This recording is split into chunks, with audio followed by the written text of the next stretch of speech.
So, ayan guys, umorder ako nitong printer na to. Hindi ko alam kung paano ko siya bubuksan, pero ayan.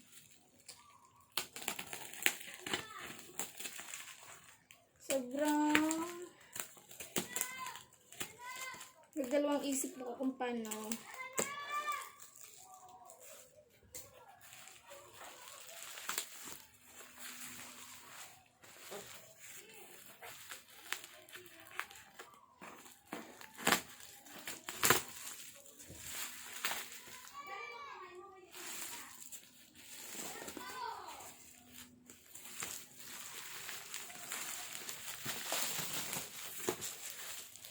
Oh my god! Ito na siya guys.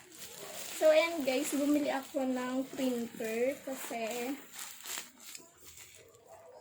sobrang tagal kong pinag-isipan to na gusto ko mag-ukay-ukay guys.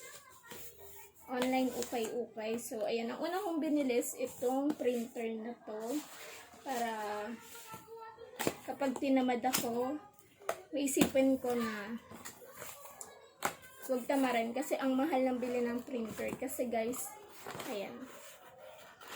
3,000 yung bili ko dito nung 11/11 and dumating siya kahapon.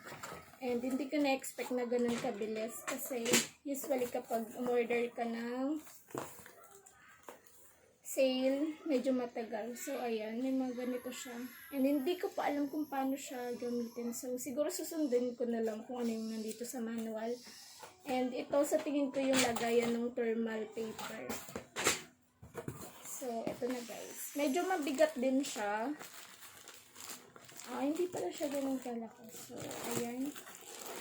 Ganito yung itsura niya. Charan! Oh my God! Dati tinitignan ko lang siya sa Shopee and then hawak ko na siya. Ayan. So, naka-order na din pala ako ng bulto and bukas ko din yun unbox ba tawag doon or bubuksan kasi para wala akong pasok. So, ayun yung mga gamit niya and okay naman. So, ito yung charger I think. Ayan. And meron pa dito, ano ba to? Oh, ito yung thermal. So, ito pala yung nakapagpabigat sa kanya. So, kapag bumili kayo ng ganito, may option doon kung gusto niyo may free na ganitong kasama. Ay, hindi pala siya free, may bayad din siya. So, bali itong total, nabili ko siya ng 3,035 pesos. So, yun na yung pinakamura na na-check ko sa Shopee nung 11/11. So, yun, binili ko na para makapagsimula na rin ako dun sa gusto kong ukay-ukay. So, ayan. Hindi ko pa siya matatry ngayon kasi wala pa naman akong ipiprint. So, hindi ko pa alam kung paano siya gawin, guys. Sorry. Pero ito yung kanyang buhayan. So, ayan.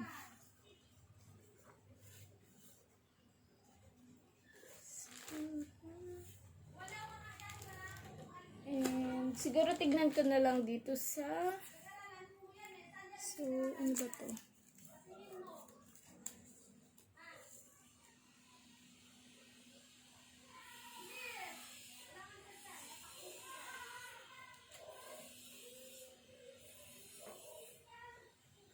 So, ayan guys, may ganito din sila para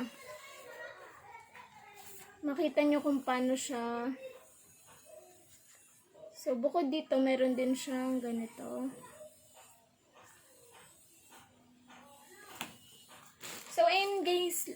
So, yun lang guys. Pinakita ko lang yung pag-unbox ko kasi hindi ko pa alam kung paano siya gamitin. So, siguro sa susunod na video kapag meron na akong ipiprint, saka ko lang may pakita kung paano siya nag-work. So, ayun guys, thank you for watching.